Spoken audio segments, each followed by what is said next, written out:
Good morning students. Students, chapter number 7 अपन continue कर रहे हैं conservation of plants and animals. तो इससे प्रीवियस क्लास के अंदर कंजर्वेशन सॉरी नेचुरल रिसोर्सेज के बारे में बात करा था हमने, और डिफॉरेस्टेशन के बारे में बात करा था। अब देखिए अपना टॉपिक है आज बायोडायवर्सिटी एंड बायोस्फीयर। बायोडायवर्सिटी दो वर्ड है इसके अंदर, एक है इसके अंदर बायो और दूसरा इसके अंदर डायवर्सिटी। बायो का मतलब यहाँ पे लाइफ से है, डायवर्सिटी यानी वैरायटी हो गया, वैरायटी यानी लाइफ के वैरायटी। लाइफ यहाँ पे लिविंग बीइंग्स, लाइफ बोले तो लिविंग बीइंग्स। आपको लिविंग बीइंग्स के अंदर जो वैरायटीज देखने को मिलती है उसी को बोलते हैं बायोडायवर्सिटी। सिंपल सी भाषा में समझो, आपके आसपास में आपको अलग अलग टाइप के प्लांट्स देखने को मिलते हैं। कुछ छोटे हर्ब्स होते हैं, कुछ सर्ब्स होते हैं, कुछ ट्री होते हैं, ट्री में भी अलग अलग टाइप के ट्री। तो ये क्या है? Different type of varieties of plants. ऐसे एनिमल्स देखने को मिलते हैं आपको अलग अलग टाइप के, यानी एनिमल की डिफरेंट वैरायटीज है आपके यहाँ। तो ये जो वैरायटीज इन लिविंग बीइंग्स जो है इसी को बोलते हैं biodiversity. Various forms of living beings, various forms of a living being is known as biodiversity. Biosphere, तो इसमें देखिएगा बायो यानी वही है इसके अंदर लिविंग बीइंग्स या लाइफ है ना। और स्फीयर का मीनिंग क्या होता है? सराउंडिंग्स या गोलक स्फीयर, या कोई पर्टिकुलर रीजन, यानी एक ऐसा रीजन जहां पे लिविंग बीइंग्स रहते हैं, ऐसी जगह जहां पे लिविंग बीइंग्स सरवाइव करते हैं, लिविंग बीइंग्स एग्जिस्ट करते हैं, उस रीजन को, उस घेरे को अपन बायोस्फीयर बोलते हैं। तो यहाँ पे देखिएगा स्टूडेंट्स, आपको बायोडायवर्सिटी के बारे में पहले पता रखा इसके अंदर।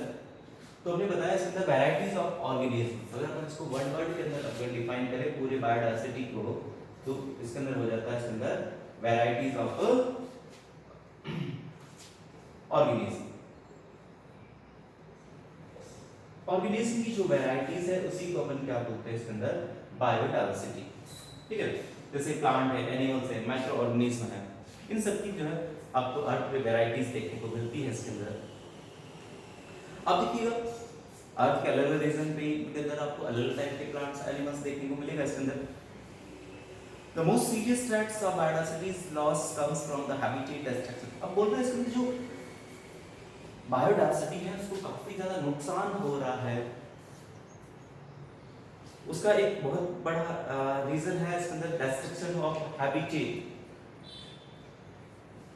उनको रहने की जगह है या उनका जो जगह है उनका डिस्ट्रक्शन हो रहा है, फॉरेस्ट डिस्ट्रॉय हो रहे हैं, तो एनिमल को रहने की जगह खत्म हो रही है। तो इस वजह से बायोडायवर्सिटी को बहुत ज्यादा नुकसान हो रहा है। Threats destruction of living place of the organism.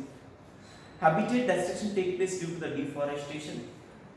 ये नहीं यहाँ पे अपन बात करें कि बायोडायवर्सिटी को कोई नुकसान हो रहा है, उसका रीजन क्या है कि हैबिटेट का लॉस हो रहा है, रहने का जो जगह है उसका कमी हो रहा है। क्यों हो रहा है? Habitat destruction take place due to the deforestation, जंगलों के कटने से, कंस्ट्रक्शन ऑफ डैम, बड़े बड़े डैम्स बनते हैं तो बहुत सारे फॉरेस्ट एरिया खत्म हो जाता है, उसके डूब जाता है। सिटीज बनने की वजह से इंडस्ट्रीज डेवलप होती है, तो इंडस्ट्रीज के अंदर बहुत सारे प्लांट्स काट दिए जाते हैं। इसमें क्रॉप लैंड खेती करने के लिए, माइंस बड़े बड़े खाने बनाने के लिए, है ना, एंड मैनी अदर्स एक्टिविटीज, और भी दूसरी बहुत सारी एक्टिविटीज के लिए जो है वो फॉरेस्ट को डिस्ट्रॉय किया जाता है। Extinction refers to the disappearance of species.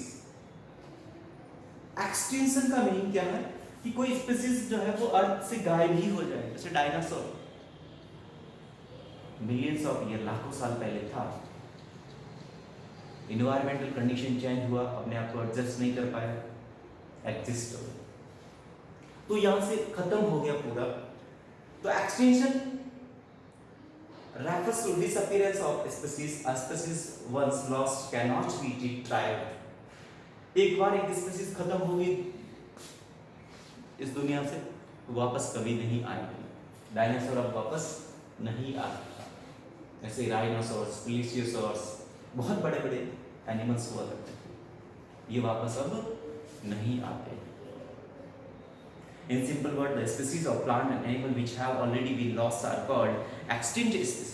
तो यहाँ पे आपको एक चीज समझा रहा है, extinct species, extinct species, ध्यान दीजिए इस पर।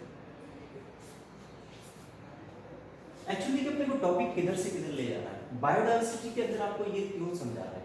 एक्चुअली ये समझाने की कोशिश कर रहा है आपको कि बायोडायवर्सिटी का लॉस अगर होगा, यानी वैरायटीज ऑफ ऑर्गेनिज्म का लॉस होने का जो रीजन है वो है इसके अंदर डिस्ट्रक्शन ऑफ हैबिटेट, यानी उनकी रहने की जगह का कमी होना, और उस वजह से जो है बहुत सारी स्पीसीज क्या हो जाती है, एक्सटिंक्ट हो जाती है, खत्म हो जाती है, दुनिया से विलुप्त हो जाती है। तो एक्सटिंक्ट स्पीसीज किसको बोलेंगे? The species of plant and animal which have already been lost are called extinct species. ऐसी स्पीसीज जो इस दुनिया से है, दुनिया के अंदर है ही नहीं, उसको हम एक्सटिंक्ट स्पीसीज बोलेंगे। For example entire population of dodo birds. ये डोडो बर्ड्स जो है पहले हुआ करता था, unique bird of the Mauritius के अंदर एक था ये बर्ड, लेकिन was killed by the native for the food in the 17th century and the bird become the extinct। लेकिन ये जो डोडो बर्ड था मॉरिशस के अंदर, इसका बहुत ज़्यादा हंटिंग किया गया, इसको किल किया गया वहाँ पे खाने के लिए, तो ये बर्ड खत्म ही हो गया, दुनिया एक्सटिंक्ट हो गया। In our country we have all similarly they lost forever about 35 species of the wild mammals। अगर अपने खुद की देश की बात करें तो लगभग 35 mammalians की स्पीसीज खत्म हो चुकी हैं, 95 वाइल्ड बर्ड्स की species and several other wild animal की स्पीसीज खत्म हो चुकी है, एक्सटिंक्ट हो चुकी है, नहीं देखने को नहीं मिल रही। For instance the two horned rhinoceros of the Sundarbans, जैसे कुछ एग्जांपल ले रहे हैं जो या तो एक्सटिंक्ट हो चुके हैं या फिर खत्म होने पे ही है, इतना नंबर्स ऑफ काउंटेबल है। जैसे टू हॉर्न्स राइनोसॉर्स, दो सींग वाले गैंडा है ही एक्सटिंक्ट हो गया सुंदरबन के अंदर। इंडियन चीता नंबर ऑफ है, काउंटेबल है। Siberian tiger, golden langur, Himalayan queen, pink headed duck, golden eagle have already disappeared from Indian fauna in the recent past। ये इतने तेजी से कम हुए हैं कि ये डिसअपियर ही हो गए, या फिर कुछ बचे हैं वो काउंटेबल नंबर्स के अंदर बचे हैं।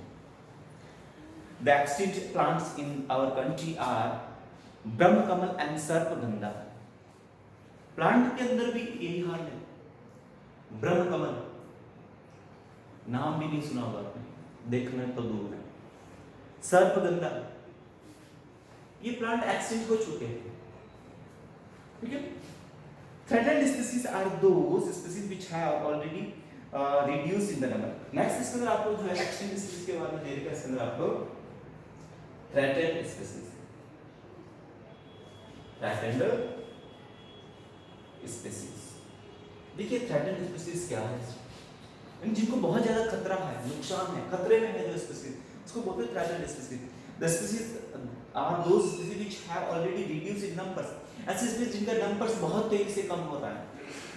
Their natural habitat have been disturbed due to which these are near to extinction and likely to become the extinct in if corrective measures are not taken। यानी ये ऐसी स्पीसीज है जिनके नंबर इतनी तेजी से कम हो रहे हैं, अगर उनको बचाने के लिए कोई एफर्ट नहीं लगाया गया तो ये कुछ ही सालों के अंदर ये पूरी खत्म हो जाएगी, एक्सटिंक्ट हो जाएगी। A threatened species is one that is liable to become the extinct if it is not allowed to realize its full biotic potential by the removing the cause of their threats, which may be the habitat deteriorations and depletion of food our exploitation or presence of an exotic species. देखिए ये threaten species का अगर आपने ये पता नहीं लगाया कि इनका कम होने का रीजन क्या है, तो ये बहुत जल्दी खत्म हो जाएगा। और ये खत्म होने का रीजन जैसे बताया कि हैबिटेट डिटेरियोरेशंस, रहने की जगह नहीं है इसलिए खत्म हो रहे हैं, या डिप्लीशन ऑफ फूड, खाने के लिए उनको फूड नहीं अवेलेबल हो पा रहा इसलिए खत्म हो रही है, या ओवर एक्सप्लॉइटेशन, बहुत ज्यादा उनका यूज किया जा रहा है, या प्रेजेंस ऑफ एक्सोटिक स्पीसीज, या फिर कोई ऐसी स्पीसीज, कोई विदेशी नस्ल जो उसको खत्म कर रही है। ठीक है, तो उसमें से डिप्लीशन या थ्रेट हो रहा, उनका नंबर्स कम हो रहे हैं और वो थ्रेटेंड स्पीसीज के अंदर आ जाती है, खतरे में है जो species. There is an international body which maintains the record of threatened species.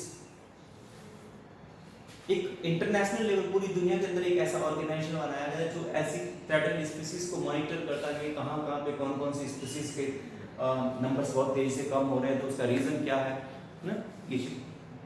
It is the international union of conservation of nature, ये IUCN के नाम से जानते हैं इसको, international union of conservation of nature.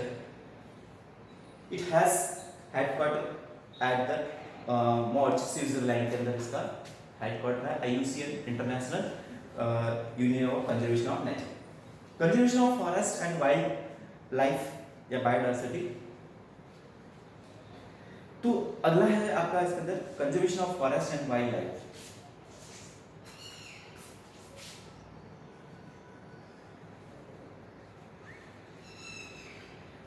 Conservation of forest and wild life, ये आपका heading है इसका। क्या कहना चाह रहा है इसके अंदर कंजर्वेशन ऑफ फॉरेस्ट, यानी steps to conserve the biodiversity. नहीं, फॉरेस्ट अगर कंजर्व रहेंगे तो आपकी बायोडायवर्सिटी कंजर्व रहेगी, उसमें पेड़ पौधे रहेंगे तो जानवर रहेंगे और आपकी जो डायवर्सिटी है वो मेंटेन रहेगी। तो स्टेप टू कंजर्व बायोडायवर्सिटी, कैसे अपन कंजर्व कर सकते हैं? पहला, cutting of tree should be the avoided, पेड़ों को जितना हो सके ना काटा जाए, अवॉइड किया जाना चाहिए। Planting of tree should be the undertaken, ज़्यादा से ज़्यादा नए पेड़ लगा दिए जाए। Hunting of animal which is banded should be the strictly enforced, जिन जानवरों की हंटिंग को बैंड कर रखा उसको कड़ाई से उसका पालन किया जाए। Illegal trap in the animal skin and the elephant tusk should be the check, अगर इलीगल कोई ट्रैप किया जाता है एनिमल स्किन का या हाथी वगैरह का, तो उसको रोका जाना चाहिए। Dependence on the wood as the fuel should be the reduced, द पेड़ पे जो अपने फ्यूल के लिए डिपेंडेंस है उसको कम किया जाना चाहिए।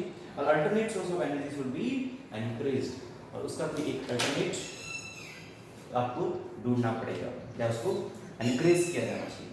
To protect the flora and fauna, protect एक area like the biosphere reserve, national parks, sanctuaries have been earmarked. अगर आपको फ्लोरा और फौना को प्रोटेक्ट करना है, प्लांट और एनिमल को प्रोटेक्ट करना है, तो उसके लिए कुछ reserve area, biosphere reserve, national park, इनको बनाया जाना चाहिए।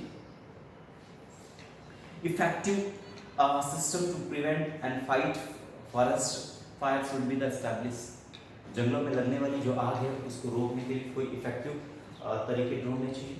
Regular survey to monitor the population of all the species in forest should be the conducted, forest के अंदर कौन कौन सी स्पीसीज का नंबर कितना है इसका रेगुलर सर्वे किया जाना चाहिए।